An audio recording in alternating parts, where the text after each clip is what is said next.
Join us now in another exciting episode of As the Corn Grows. The New Year's ball is over, but a fire is burning at Katie's house as Cousin John watches from a safe distance in his brand new Cadillac. Prairie Ann, ever the intrepid newspaper woman, finds Cousin John and confronts him. Why, you vindictive old coot. What were you thinking? Hold on, Sherlock. What makes you think I had anything to do with this? Don't play dumb with me, John Robert Olson. It wasn't mere 3 hours ago you were telling me you were going to send your man out to... To nothing.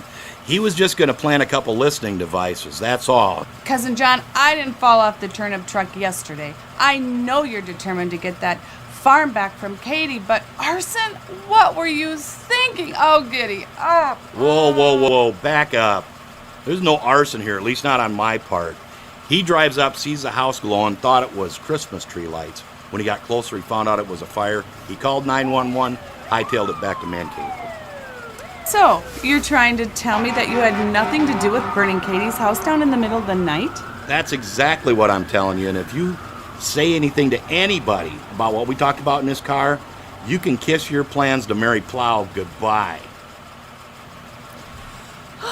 Why was Mary kissing Elmer?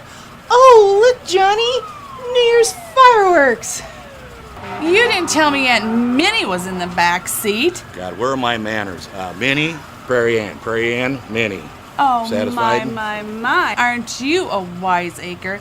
That's all we need is Minnie blabbing her loose lips over town. I can just see it now.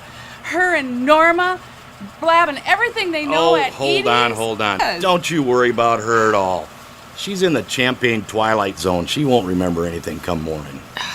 Now get out of my car before somebody sees us together. I can't believe you got us into this. Sorry, Cousin John, you'll have to move your car. There's another fire engine coming down the lane.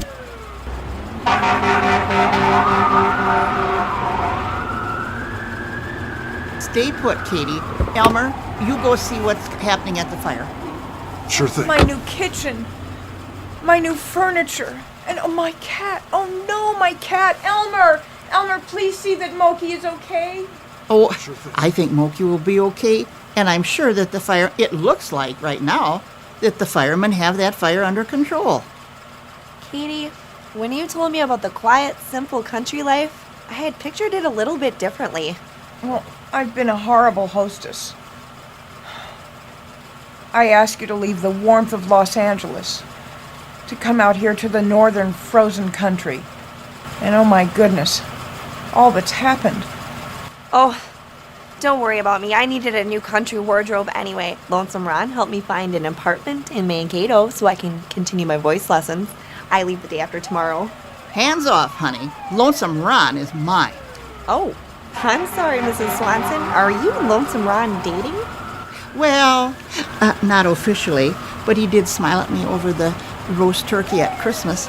And last night from the stage, he kind of winked at me a couple of times. So back off, baby cakes. Well, now, ladies, really, is it necessary to argue over Lonesome Ron right now? I mean, like, my house is burning down. If I hadn't left LA, I'd never have met Lonesome Ron, and... Watch out, young lady, you're playing with fire. Ooh. Sorry, Katie. Katie, you've been a wonderful host. The Christmas Eve party was wonderful, and the gala was heavenly. I'm just worried about you and where you live. Oh, this is awful. First there was the soybean fungus, and then the deer ate the corn, and now my dining room is on fire. Oh, you know, I'm going to tell you something.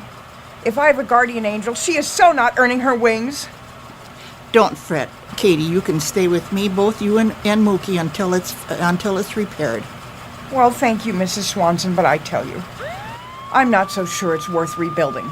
Oh, certainly it's worth rebuilding. You know, everybody has a rough patch every now and then, and go through ups and downs. You're going to be just fine. Katie, it's not as bad as it looks. Oh, Elmer, did you find Moki? Oh, we got Moki. Prairie Ann has Moki. Prairie Ann is here? Of course, she covers all the big news for the Gazette, and let me tell you, this is a big news story. I think those flames are 30 feet high, and I think your silo's gonna melt. Oh, now, Katie, don't fret, please. Everything is going to be repaired, and everything will be just fine. Elmer, do they know how the fire got started? Well, they think it was the Christmas tree. The Christmas tree?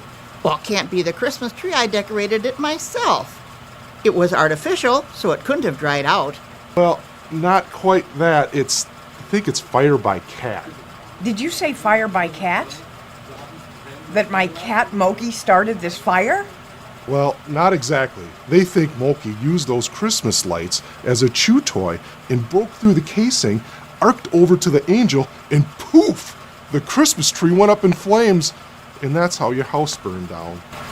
You know, I've got a publication on cats' love of electricity. It seems they have this problem. Why, Katie, you must be beside yourself with worry. Prairie Ann, what are you doing here? Well, I cover all the big stories for the Gazette. Would you like to comment? Yes, I do have a comment. Don't you hate it when news reporters ask you how you feel when your house is on fire? And here's a news flash for you. Isn't that Cousin John's Cadillac right over there? Oh, well, I guess it is. You know, I haven't even had time to notice because I'm writing the story and I'm taking the pictures and I've saved Moki and interviewed the firemen. I haven't had time. Oh, yeah, that reminds me. Give me my cat back. Why, Katie, I was just trying to help.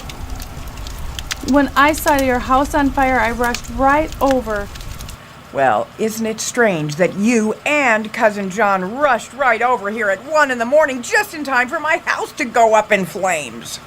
Katie, you don't really think I had anything to do with it, do you? Well, now isn't that a kick in the head? Will Elmer give Katie a short course of Christmas tree safety? Will Katie get to the bottom of the Prairie Ann Cousin John conspiracy? Will Mrs. Swanson have to hide all the power cords from Moki, the arsonist cat? Will Prairie Ann ever convince Katie that she's not in cahoots with Cousin John?